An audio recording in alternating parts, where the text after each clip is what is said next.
ఈ వీక్ ఒక historic agreement జరిగిందనమాట. ఇది నాట్ జస్ట్ ఇన్వెస్టర్స్‌కే కాకుండా జనరల్‌గా అందరికి కూడా యూజ్ అయ్యే అంశము. ఇదేంటంటే భారత్ మరియు యూకే మధ్యల ఒక ఎఫ్‌టీఏ ఫ్రీ ట్రేడ్ అగ్రీమెంట్ అనమాట. ఇది సైన్ అయింది. ఇది 2022 నుంచి డిస్కషన్స్ నడుస్తా ఉన్నాయి. ఇన్ ద ఎండ్ మన ప్రధానమంత్రి మోడీ గారు ఎప్పుడైతే లాస్ట్ వీక్ ఎళ్లారో యూకేకెళ్ళినప్పుడు ఇది సైన్ అయ్యి సో, ఆపరేషన్స్ అవ్వబోతోంది. దీనివల్ల ఏందంటే ఇండియా, యూకే మధ్యల బిజినెస్ అనేది చాలా ఫాస్ట్‌గా మూవ్ అవ్వచ్చు. ఎందుకంటే ఫ్రీ ట్రేడ్ అగ్రీమెంట్‌తో చాలా వాటికి టారిఫ్ ఎళ్ళిపోతా ఉంటది. దీనివల్ల నియర్లీ ఇప్పుడున్న ట్రేడ్ నుంచి నంబర్ నుంచి ఇప్పుడు దగ్గర దగ్గర $56 బిలియన్ 2 కంట్రీస్ మధ్యలో ట్రేడ్ జరుగుతా ఉంది. ఎక్స్‌పోర్ట్స్, ఇంపోర్ట్స్ జరుగుతా ఉన్నాయి.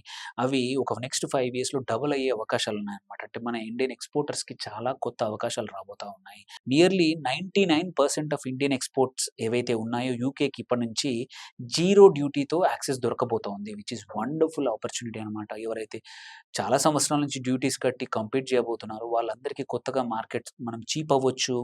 మన ప్రొడక్ట్స్ యూకేలో చీప్ అవ్వడం వల్ల కొత్తగా డిమాండ్ క్రియేట్ అవ్వచ్చు. కొత్త కొత్త వాటికి ఇంతకుముందు యాక్సెస్ లేని వాటికి కొత్తగా యాక్సెస్ దొరకచ్చు. సో, నియర్లీ 100% యొక్క ట్రేడ్ వాల్యూ ఎఫ్‌టీఏ కవర్ చేస్తా ఉంది. Is very historic FTA. ఇది సైన్ అవ్వడం అనేది బోత్ కంట్రీస్ అటు యూకేకి, ఇటు ఇండియాకి చాలా హెల్ప్‌ఫుల్ అవుతాయి. మన కేస్‌లో మాత్రం మన ప్రొడక్ట్స్‌కి కొత్త మార్కెట్స్ దొరుకుతాయి. ఈ ఎఫ్‌టీఏ వల్ల ఏందంటే ఇంకొక వేరే కంట్రీస్‌తో ఎఫ్‌టీఏలు ఏవైతే ఆగిపోయి ఉన్నాయో వాటికి కూడా ముందుకెళ్ళే అవకాశాలున్నాయి. దీనివల్ల చాలా ప్రొడక్ట్స్ ఇంతకుముందు ప్రాసెస్డ్ ఫుడ్‌లో 70% ఉండింది.